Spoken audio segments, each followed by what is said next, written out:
Hi everyone, welcome back on my YouTube channel. It's been a while. Maraming salamat sa paghihintay. Alam ko na natagalan tayo bago nakapag-upload ng bagong video. Marami kasi tayong ginagawa outside YouTube. Pero ganun pa man, gusto kong sabihin maraming salamat sa walang sawang suporta sa channel natin. At marami pa tayong pagsasamahan. First time ko pala mag-voice over. Na-explore ko lang yung mga bagay na hindi ko pa nagagawa sa mga vlogs natin. Anyway, ayoko nang pahabain pa dahil sa video na ito, maswerte at naka-experience tayo ng pinakabagong sasakyan na entry ng Mitsubishi Motors sa crossover segment, ang Mitsubishi X-Force.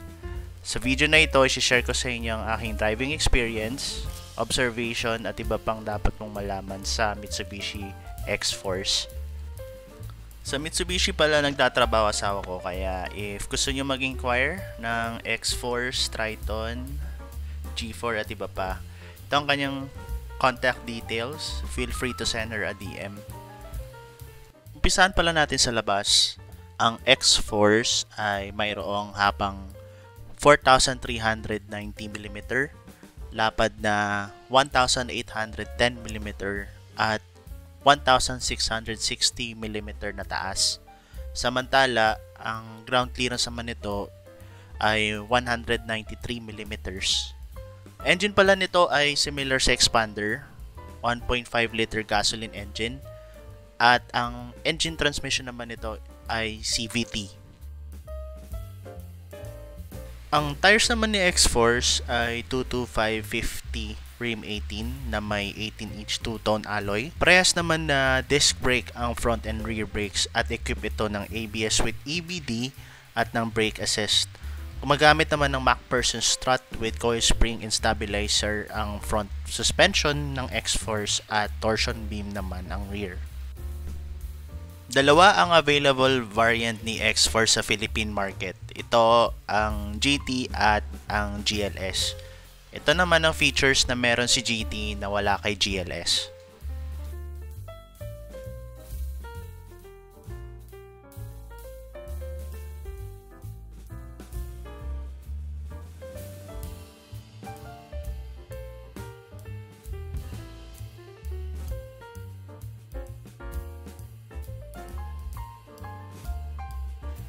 Pag-usapan natin ng exterior ni X-Force.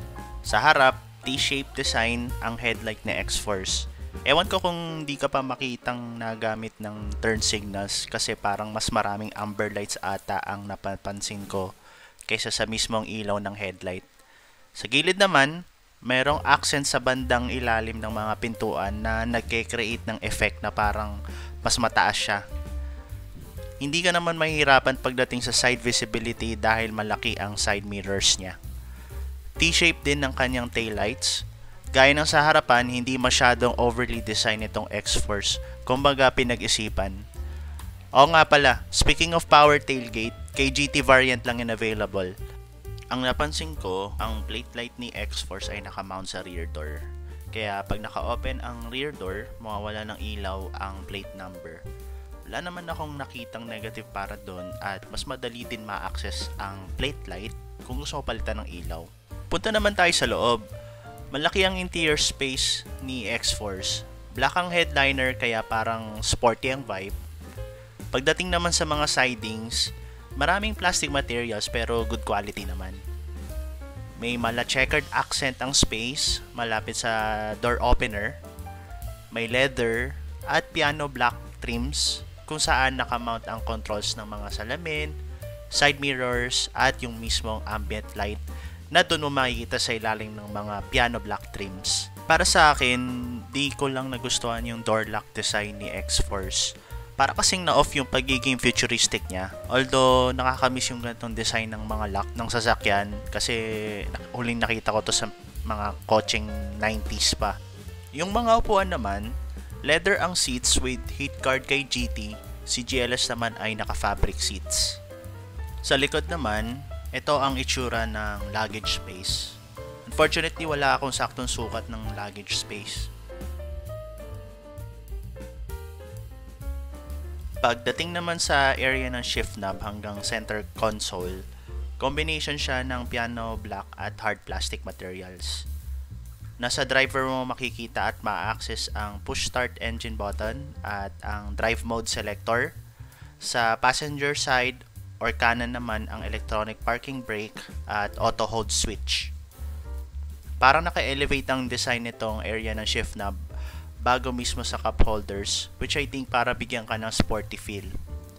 May Type A and C USB port para makapag-charge ka rin ng phone, an extra socket, and a wireless charging function. Pero sa GT lang available ang wireless charge function. Malaki din pala ang center armrest niya at ang kagandahan ay may cooling feature siya para sa mga drinks mo. Ito naman ang design ng kanyang aircon system, piano button, and toggle design. Similar ang design sa 2024 Triton. Dual climate control na din with Nano X feature. Basically, mas nakakatulong mag-purify at deodorize ng hangin sa kotse para laging amoy malinis. Ito naman ang look ng steering at dash ni X-Force. Hindi siya overwhelming at madali lang intindihin.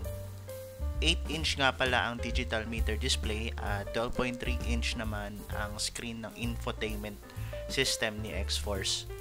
Na-impress ako sa data na pwede mong makuha or makita sa infotainment system ni X-Force.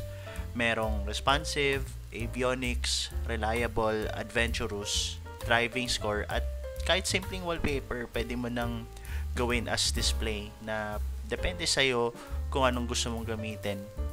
Personal favorite ko yung avionics. Merong brake, coolant, injection, G-force, ambient temp. Ito talaga yung mga nakikita mo sa avionics ng mga eroplano eh. Ang angas.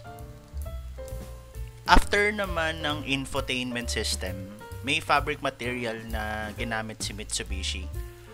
Medyo nakakatakot hawakan lalo na kung kumain ka ng cheese it. Parang didikit. Hindi ko lang sure. Sa may passenger side naman, may extra space for your phones and a compartment. Ample size to at soft damp. Di ko lang na-videohan. Di ko lang napagtunan ng pansin during the launch yung Yamaha speakers.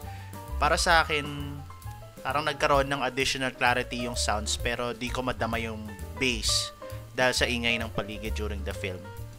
Okay naman ang experience ko sa test drive, guys. Maliksi siya at malakas ang low end power pero napansin ko na babagal din siya pag nakaka-build up na ng speed. Meron nga palang 4 na drive modes si X-Force. Ito ang normal, wet, gravel, at mud. Okay pa rin naman ang engine niya na galing sa expander. Medyo di ko lang na-gets yung drive modes when the transmission is a CVT. Syempre, I am not knowledgeable sa engine and transmission so I am not giving too much comment about it and just trust the Mitsubishi engineers as they have tested this car with backup data. So far, wala naman ako naramdaman na jerk while moving. Opinion ko, the best si X-Force na pang daily drive at hindi pang walwalan ha. Although makaka-overtake ka pa rin naman ng walang alinlangan basta pagtiwalaan mo lang ang force ni X-Force. Gaan naman ni no?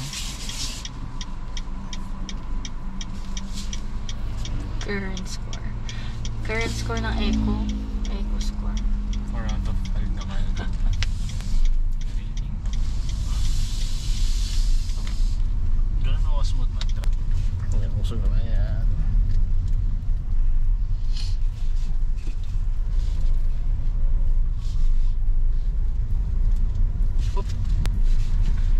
Doon mo matatry.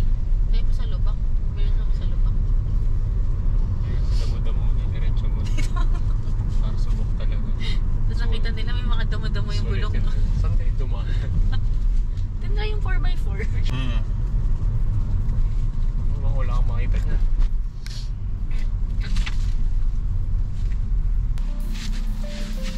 Okay na.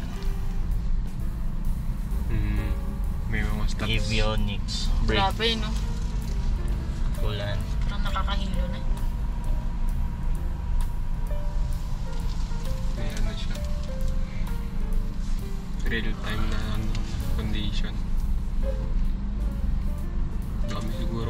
to pag nasira wirings. Nangyari talaga. May driving score pa.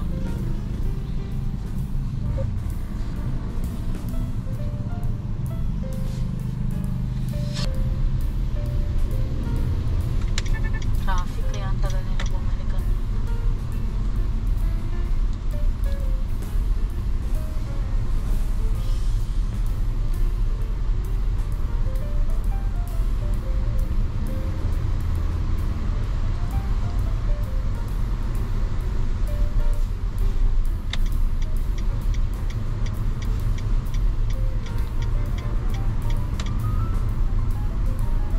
So, ano masasabi ko sa X-Force?